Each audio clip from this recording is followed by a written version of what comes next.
Dear judges, the proposition wants you to believe that student loans are the key to educational equality in Indonesia. They paint a very hopeful picture. Students can finally access universities, repayment only starts after employment, and universities receive more funding.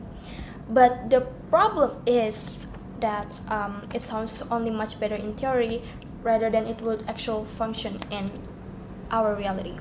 Because we are not in Singapore, we are in Indonesia, a country where graduate unemployment is still high, income stability is weak, informal labor dominates, and a million of families is still living under economically and financially struggles.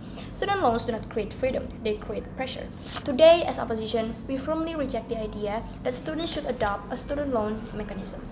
Because education should not come at the cost of long-term debt and financial anxiety. Before moving into our rebuttals and arguments, let me clarify our stance. Student loans are a system where students borrow money for higher education and repay it after. The proposition specifically proposes low-income and contingent repayment, delayed repayment after employment, and also service bonds inspired by the country of Singapore. Now, our side is not denying that higher education access is a serious problem in Indonesia.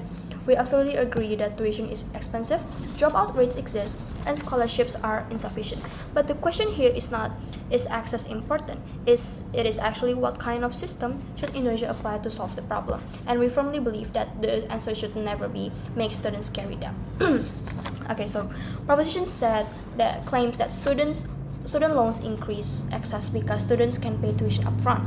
But access is not just about entering university, it also means being emotionally stable and also financially secure. Many Indonesian families are deeply afraid of debt, especially lower middle income families who already struggle economically and financially.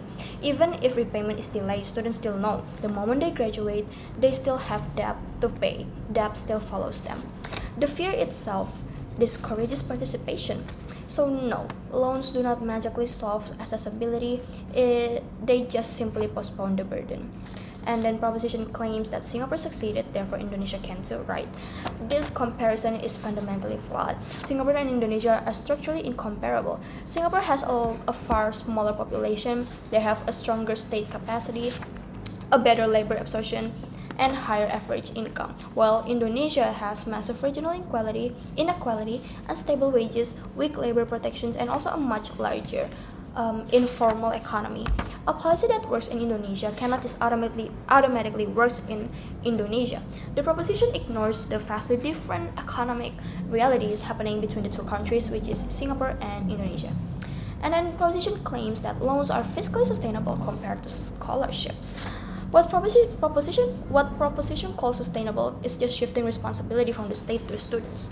Instead of governments properly funding the education, they make young people individually carry the burden. That is not sustainability, that is just privatization. Oh, and once governments rely on loans, they become less motivated to subsidize tuition, regulate university fees, or even strengthen public education funding. The burden quietly moves away from the state and onto those individuals instead. And for our first argument is that student loans force students to carry the burden of failures created by the state itself. The real problem in Indonesia is not that students are unwilling to study. The real problem is expensive tuition, weak public education funding, and also unequal economic structures. But instead of fixing those systems, the government just said, borrow some money and then solve it yourself. This transforms education from a public right into a personal financial risk. Students begin adulthood already carrying some financial obligations and debt, and that changes the way they live entirely. So why does this happen? This happens because loans are politically convenient. Governments can claim they expanded access without actually increasing educational subsidies significantly. But Indonesia lacks the structural conditions needed to make debt safe. Unlike wealthier countries, many Indonesian graduates still lack stable salaries, support extended families, and work in uncertain labor markets. Debt becomes much more dangerous in this specific context. Under proposition's world, students internalize debt from the moment they enter university.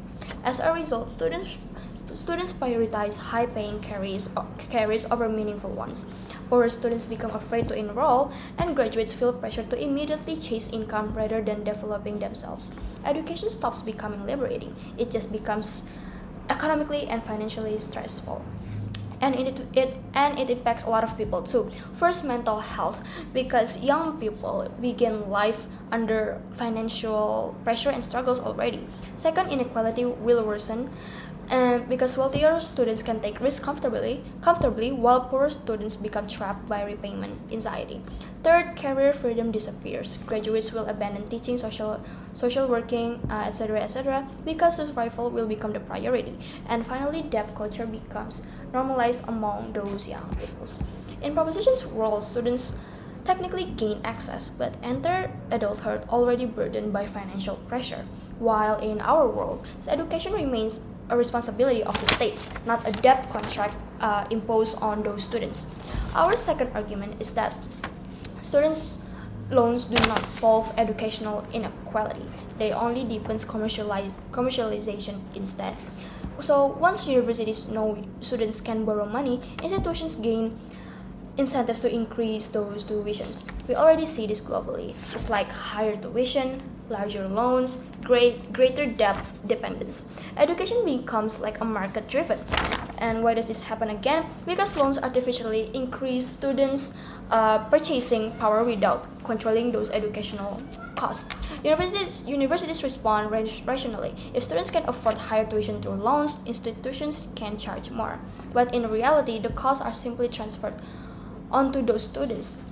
It's like government thinks that reducing pressure to directly subsidize education because loans appear self-sustaining, but it actually just transfer those loans onto the students. Under their world, universities become increasingly commercialized. Private institutions will dominate, and education slowly transforms into an industry. And it impacts a lot of people too. First, tuition inflation will worsen. Second, poorer students remain disproportionately afraid of entering university because of debt affects them really economically and psychologically. Third, universities prioritize profitable programs instead of socially necessary ones. And lastly, education loses its role as a public good. It becomes some kind of financial transaction between the students and the state. In proposition's world, education becomes debt-financed and increasingly commercialized, and in our world, the state remains pressured to make education genuinely affordable without forcing students into some kind of debt dependency. So, proposition wants to sell students' loan as opportunity, but opportunity built on debt is really fragile. That is not true accessibility, that is just pressure disguised as empowerment. The solution to inequality is not teaching poor students how to survive on debt when they graduate.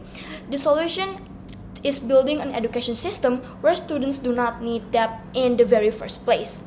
And for all of those reasons, we probably oppose on putting student loan as a mechanism. Thank you.